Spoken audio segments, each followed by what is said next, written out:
Ame rasane undoke pang.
Jadi kalau kita sebenarnya ini salah satu bentuk edukasi kepada warga Ponorogo, khususnya untuk kaum muda, bahwa kronologi Barongan Gede ini berawal dari ini.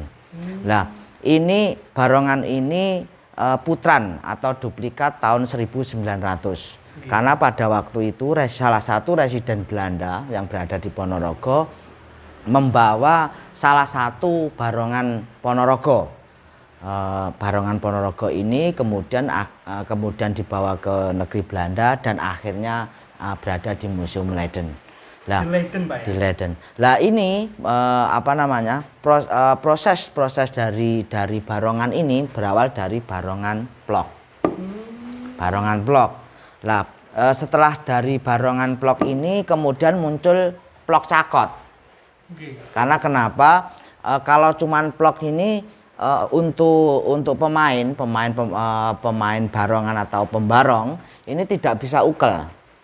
Akhirnya muncullah Cakot. Akhirnya Cakot. Nah, Cakot kalau di Kediri atau jaranan Kediren dinamakan Cerit. Begitu. Terus kemudian karena mengalami perubahan akhirnya full Cakot karena pembarong bisa ukel. Nah, di sini ini salah satu bentuk putran dari Barong Ponorogo tahun 1900 sebagai salah satu bentuk edukasi untuk kaula muda. Artinya sebenarnya ada sebuah kronologi Ponorogo ini barongan Plok atau Tek kalau di sini lebih dikenal. Siap. Berarti dulu ada meraknya enggak? Ada. Kalau di ini merak di Barongan ini tinggi kurang lebih 120 cm. Jadi kalau dalam fakta sebenarnya seperti panjangnya ekor merak dan berbentuk godong andong. Jadi tidak lebar sekarang ini. Jadi cuman di sininya ini cuman 90-an. Daplangnya 90-an, undernya di sini 120. Jadi posisi rengkek atau dada ini bisa mengikuti caploknya.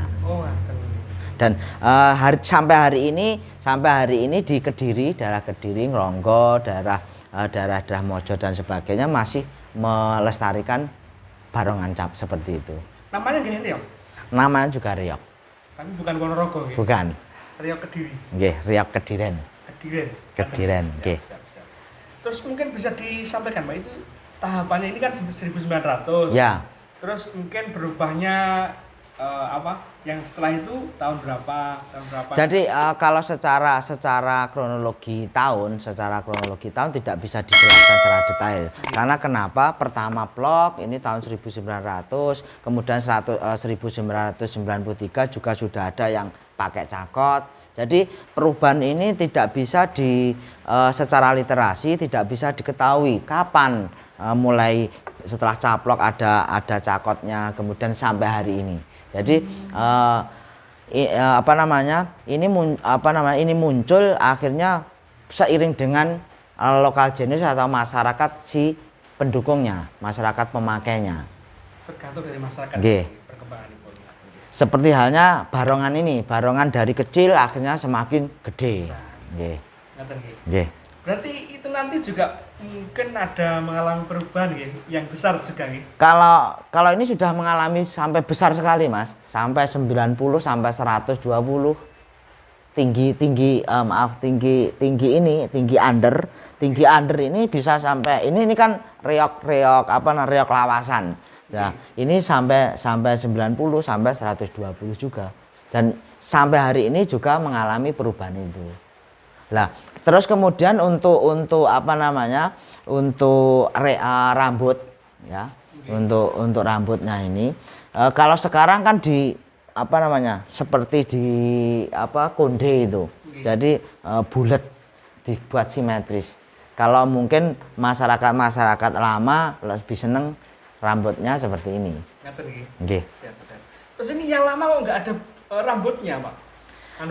Ini sebenarnya ada rambutnya, tapi tidak sebanyak seperti ini. Cuman di sini saja. Lah, karena ini tidak saya kasih karena kenapa? Ini untuk ukuran ini dulu, ukuran rengkek dulu. Jadi rengkek sak pinten akhirnya mungkin ada rambutnya. Berarti zamannya reok ini dulu masih kemasukan Pak ya? Ya, zaman reok ini masih trends, masih ada kesurupan, masih ada memulai danyang dan sebagainya, begitu. Jadi berawal dari itu sampai hari ini pun saya membuat juga ada timbul namanya, namanya timbul. Ini kulit macan gombang, terus kemudian yang asli. Kalau yang ini kulit macan gimbong.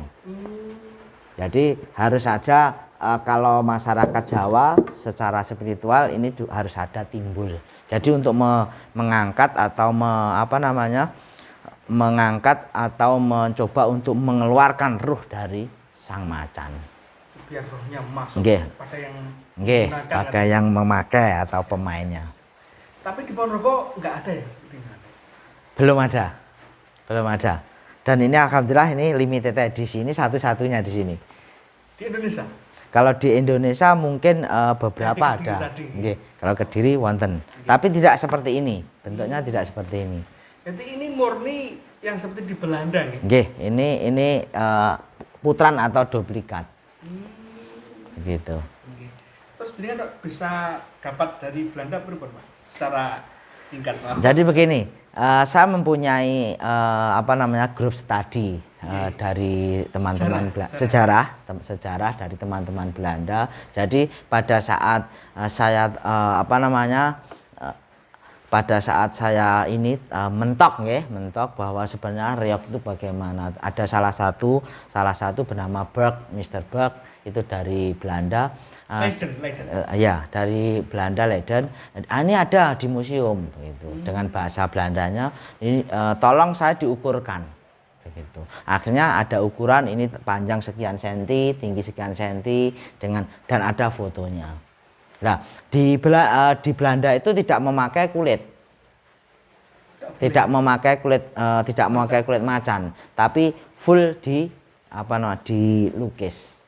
Yang tahun 1900 itu mungkin pakai cat gincu warna merah-merah lawasan. Berarti yang asli sebenarnya nggak ada kulit macan? Nggih. Itu yang tahun 1900 ini tidak pakai kulit. Kemudian baru ada kulit. Begitu. Nggih. Ngoten. Tapi aslinya pas zaman dulu itu pakai kulit nggak? Tetap pakai kulit.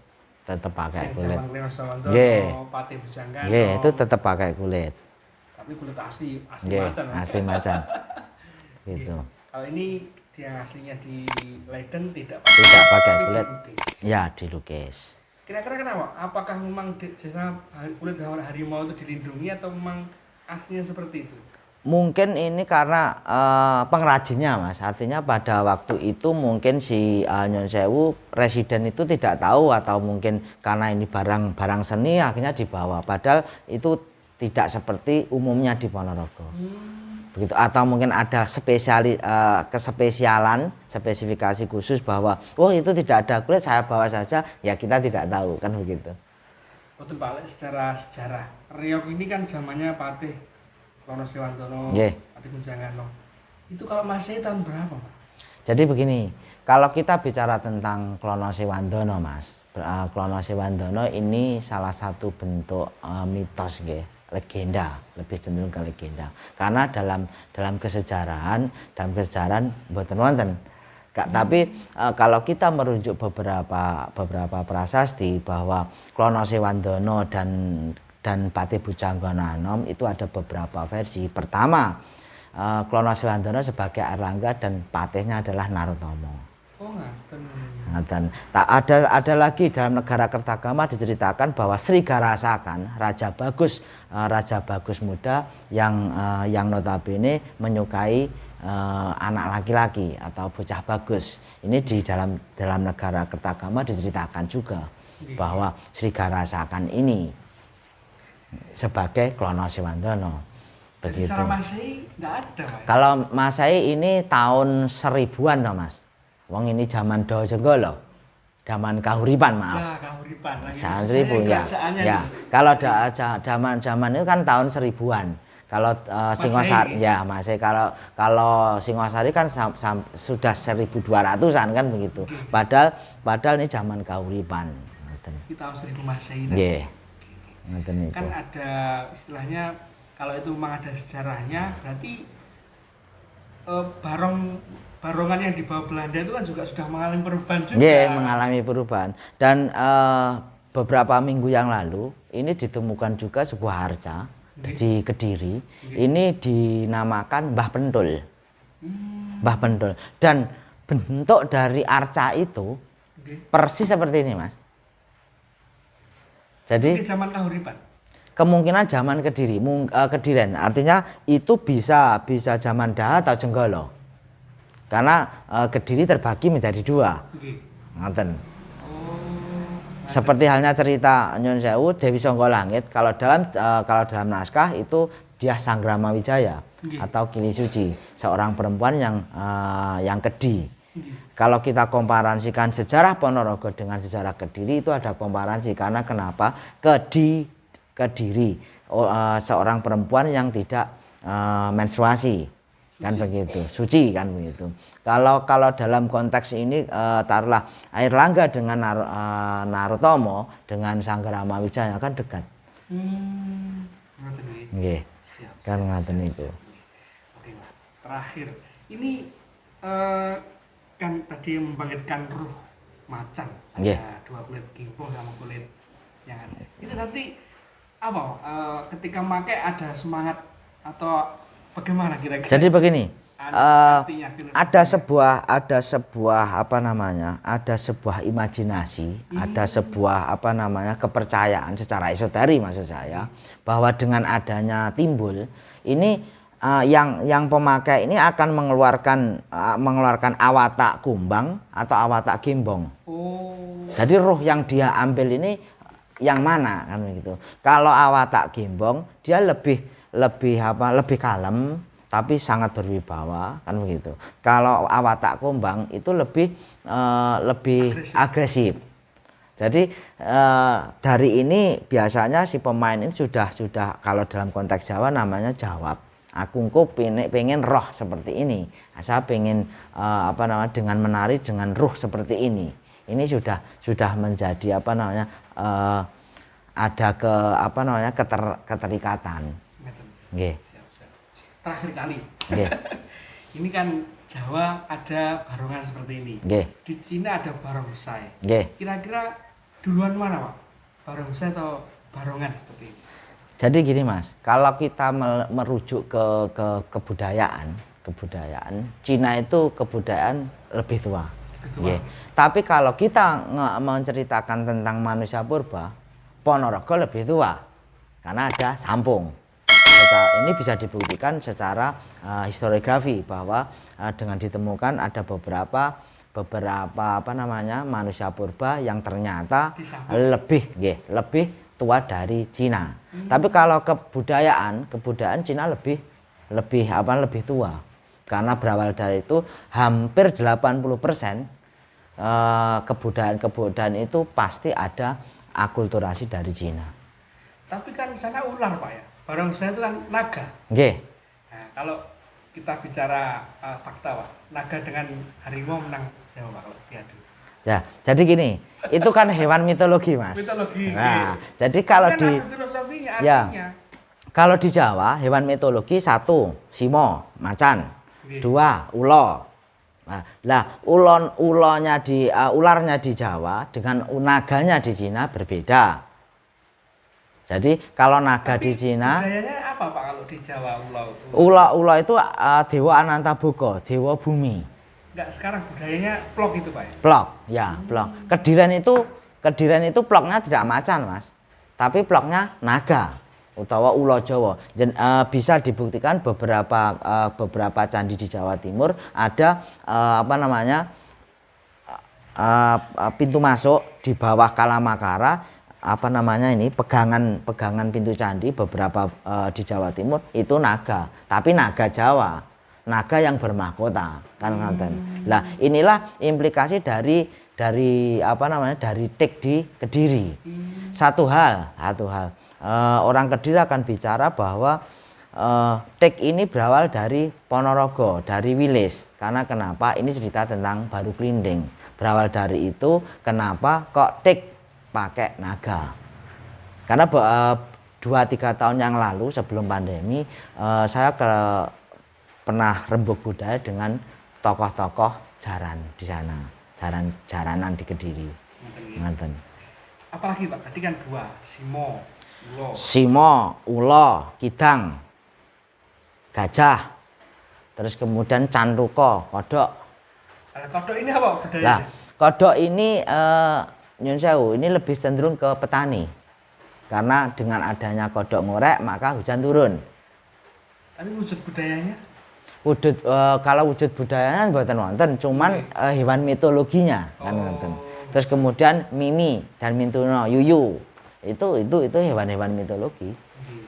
Ngoten. Kalau di Jawa Cina naga. Ngoten. Terus singa. Nggih. Tikus. Nggih. Gitu. Jadi di sana seperti halnya sio kan Mas. Akhirnya nggih. Kalau di sini mboten, hewan mitologinya di situ. Ngoten. Jadi kalau bicara sejarah budaya Cina lebih tua kan? Ya. Secara budaya. Secara manusia lebih tua. Nggih. Berawal dari itu bahkan sampai kalau dalam konteks akidah Nabi Muhammad saja sampai memberikan dawuh, belajarlah sampai ke negeri Cina. Nggih. Kan ngoten. Itu dasar yang positif Pak ya. Nggih. Sekarang HP semua dari Cina. Dari Cina, semua Cina. Siap. Terus nanti terakhir kalinya, nanti Barungan itu bisa nggak atau tetap begini atau mengalami perubahan yang bagaimana? Kalau saya pikir sampai hari ini Mas, tingkat tingkat perubahan atau modif paling sampai ini paling akhir atau kulminasinya sebuah modif ini tadi lebih tinggi digedhekne niku wae. Itu yang buat siapa? Apa iseng-iseng atau ada kesepakatan klausul atau bagaimana? Itu mungkin karena dari pengrajin yang coba-coba Mas, akhirnya gede begitu. Nggih, akhirnya latah, akhirnya semua sama ikut kan ngoten. Berarti belum ada parameter atau ketetapan ngaten nggih tentang ukuran, tentang bentuk. Belum.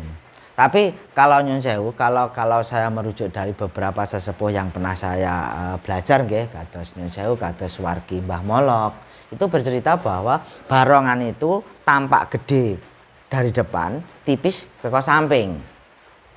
Itu yang benar. Nggih. Lah akhirnya sampai hari ini kan seperti itu, gedi-gedinan.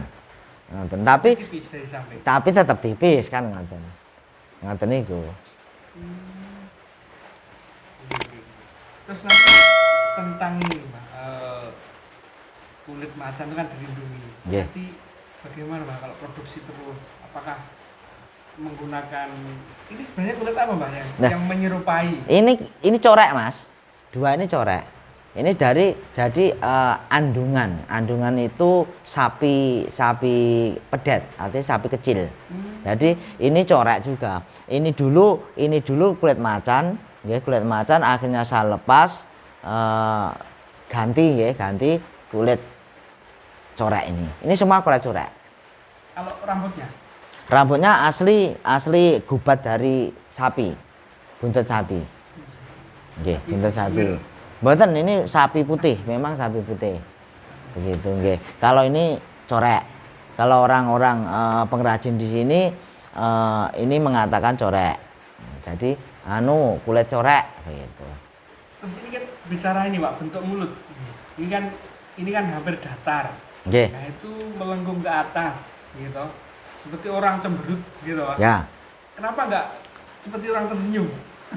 Jadi kenapa kok apa namanya macan unton nggih, unton reog ini barongan atau cekatak ini seperti ini karena pertama dia menunjukkan garang atau menunjukkan galaknya gitu. Kalau tersenyum kan enggak? Ya, sebenarnya kan enggak galak gitu. Terus konteks ini kan datar nih. Ini datar. Lah konteksnya sama. Jadi secara pembuatan sama. Artinya ini apa namanya horizontal, artinya potongan kayu terus kemudian dibelah. Kalau ini potongan kayu ditata, kan begitu. Lah yang membedakan topeng-topeng di seluruh dunia, topeng-topeng di seluruh dunia dengan reog yang notabene the big mask in the world, ya. Artinya apa namanya topeng terbesar di seluruh dunia. Ini yang membedakan di sini. Jadi kayu potongan batangan kayu ini langsung ditata di sini. Nah ini sebenarnya berfungsi satu tingkat kekuatan, kedua apa namanya estetika. Artinya kenapa? Jadi segala sesuatu itu kalau miring ya Mas, itu lebih kuat, terus kemudian lebih mempunyai ruh gitu. Kalau dalam konteks pengrajin. Kalau jumlah gigi sama gitu? Sama, tengah mesti 6. Tengah 6. Nggih, tengah 6. Ditarik. Terus niki nggih. Dadi ini 6, ini 3 ngoten. Biasane ngoten. Sama. Ngoten. Oke. Terus nanti ini harapannya dengan ini bagaimana, Mbah? Jadi harapan saya sebenarnya kalau bisa Ponorogo itu membuat sebuah museum reog. Artinya jadi mengumpulkan semua barongan-barongan mulai dari zaman nol, mulai dari rengkeknya, mulai dari cekatakannya, kemudian pirantinya. Artinya ini menjadi salah satu bentuk apa namanya edukasi. Artinya kalau dengan adanya sebuah museum atau tempat, taruhlah bukan sebuah museum, taruhlah rumah atau dalam reog atau gimana, monggo nggih. Artinya ini salah satu bentuk untuk mengumpulkan sisa-sisa sejarah di masa lalu. Ini akan lebih baiknya untuk pengenalan generasi muda. Terima kasih Mbah Gonto. Dumawasami. Sehat terus. Alhamdulillah pangestunipun. Mengke ngobrol malih tentang budaya. Nggih, siap. Matur nuwun. Nggih. Assalamualaikum. Waalaikumsalam warahmatullahi wabarakatuh. Ape